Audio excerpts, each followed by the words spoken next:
is to begin the work, one step closer to having the parliamentary opposition in place officially as well. I call the whole of it government. But inching closer to when we can focus fully on the serious work at hand.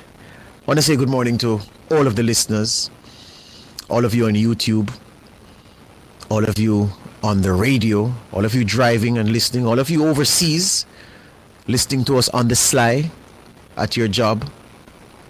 Met a man in a Costco in Baltimore earlier this year. We said, boy, it's rough, but I try to listen to you every day. You know? Yeah, man, Nationwide is my station. Really appreciate him. And speaking of appreciation, I saw so many people who had good wishes for Nationwide at that swearing-in ceremony on Tuesday. So many. It was overwhelming. It was overwhelming, the support. And sometimes, you know, when you are locked away inside, I don't get to go out much these days because there's so much to do in-house. One meeting to the next, one assignment to the next. I tell people all the time that the time I spend on air is the easiest part of my day. It's like breeze. Once you step out, that's when the real problems start. Yeah? So you don't get to feel the energy from people directly. And I can tell you, I felt it in a significant way. And for all of you who had a good word to say, which was everybody, I really appreciate it on behalf of the Nationwide team. You make us aware that we are doing good work and that there are people out there who appreciate what we do and who have supported us through thin, supporting us through thick, supporting us through bad, and celebrate with us through good. I appreciate each and every one of you, sincerely. And I hope I radiate the kind of energy which makes it easy for you to just come and talk. And I've tried my best to, you know, project that kind of image because that's really who I am. And people just came and, boy, I tell you, I appreciate every one of you. But that's that for me. It has nothing to do with me. It's Nationwide. It's the 4%ers. Yeah? A man came and said, boy, when he heard the 4% and the way we flipped it, he said he laughed and he really enjoyed it and he identifies as one of us, one of the 4%ers. But yesterday, it was about one man, Andrew Michael Holness. And I spent part of the morning reading through the statements he made at his inauguration, his swearing-in speeches before the one on Tuesday. And what is significant, and which is a sign that the country undoubtedly has progressed in terms of the big issues that a government must busy itself with to resolve to move to the next stage of progress. In 2011 October, when he was sworn in as Prime Minister, 39 years old, relatively speaking contextually, the age at which people are sent to the post of Prime Minister or President in a country, the most senior political figure.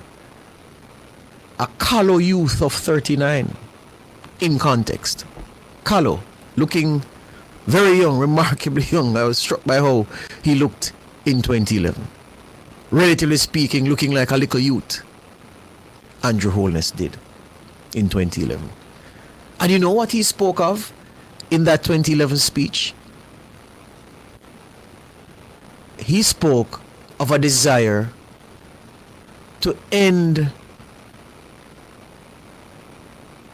the link, to break the link between politicians and garrisons.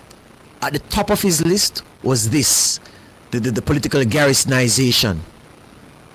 He said it at the address, that this is my big aim. And of course we do that and we work on the economy and we can start seeing a better day. Leap forward 9 years from 2016.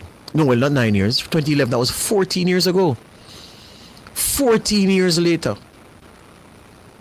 Holness is not talking about the link between politicians and bad men in garrisons. When was the last time you heard anybody talk about a link between politicians and bad men in garrisons? When was the last time you heard anybody talk about politicians issuing out gun and controlling here and controlling there and having the power to, as people say and allege, order who it is to be taken care of in a certain way?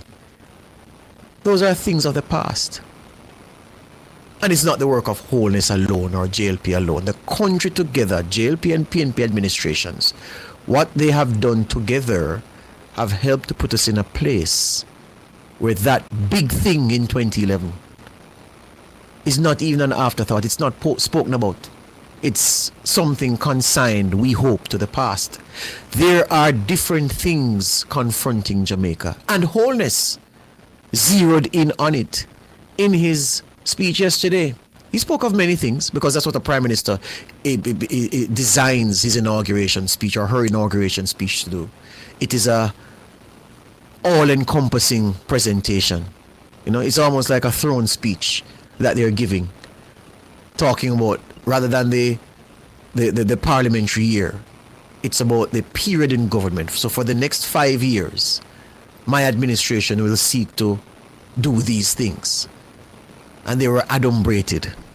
Shout out to Dorothy Lightburn for bringing that word bringing it in vogue.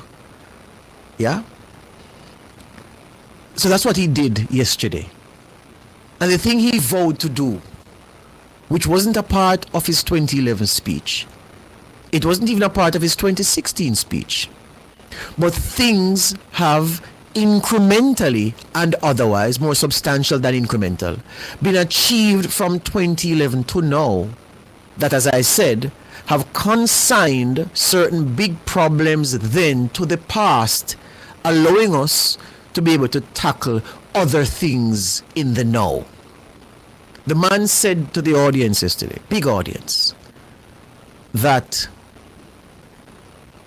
he's on a mission to end absolute poverty. That's where this Jamaican Prime Minister is right now because of the things that have happened in the country over the last 14 years since he first tasted prime ministership. He's not worried about political garrisonization anymore and links between politician and gunmen. He's not worried about dons in communities having people in a chokehold and dictating how communities live. He's not worried about that. He's talking now about absolute poverty and how Jamaicans can feel the effects of the growth that the government speaks about when they talk about the fiscal accounts and the strength of the economy. And cleverly, he paralleled that with the excellence of Jamaica's reputation abroad. I've spoken here about being in South Africa, having a wristband on my right hand, right arm, yeah, right up here, within the Jamaica colors, and a white South African boy on his way to school stopping me and asking me for the wristband and asking me to sign his book so he could show his friends that he met a Jamaican. That happened in December 2002. I was in a place called Stellenbosch. Dutch settled that part of South Africa. Yeah, University of Stellenbosch. And that happened. That was before Bolt. But Bob and many others had made Jamaica this thing to want to attach yourself to. And the Prime Minister is saying Jamaica's reputation internationally is sterling. So how do we bring the levels at which people live in the country close, if not even, let's be ambitious, even on par with how people abroad see and view Jamaicans? He said that is his ambition, and I know how people stay. You aspire to something like this and you fall short and you are criticized for your ambition. How you say you didn't go do this and you don't do it?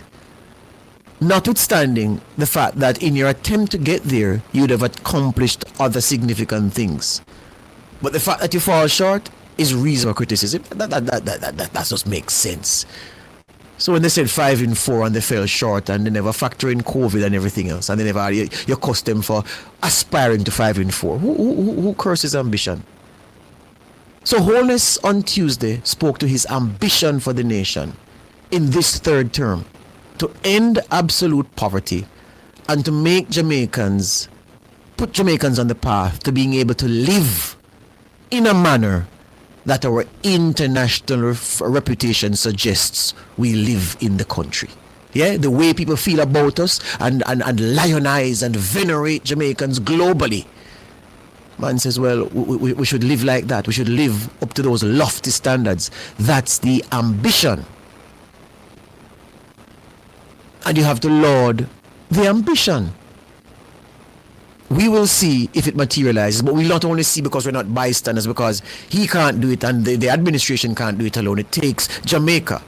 Does all of Jamaica want Holness to be successful? No. And that's the problem with a democracy, because you have a faction, a group that exists to tell you that this is worthless ambition, this is empty talk, what's being achieved isn't good, economic growth can't the good economy can't good fiscal balance can't and that's the dynamism of the democratic system. And so some of you will feel as if you're moving there, and others will tell you that you're not moving anywhere. You're on a treadmill. You think you're running, and you're there popping and you start running and you reach Spanish Town. You say, no man, it's a treadmill you're there on, brethren, you don't move. But you sweat a lot and you're hungry now, don't. You haven't moved. Even if the government say, but yeah, look, see the map here showing that you started in Papine. Now you're on Washington Boulevard, and tomorrow you're set to be at White Marl, and then you go find yourself a Central Village, and you'll come to the roundabout at Jose Marti, then you go in a Spanish Town Square, and people will be giving you different messages, and then you will say, okay, but what is the truth? And I say, look with your own eyes. So Holness's ambition for Jamaica, laid out in that swearing-in speech on Tuesday. But here's the thing. There are signs that we are truly in for a rough ride. And it's something I saw yesterday. I'll tell you what I saw after this break.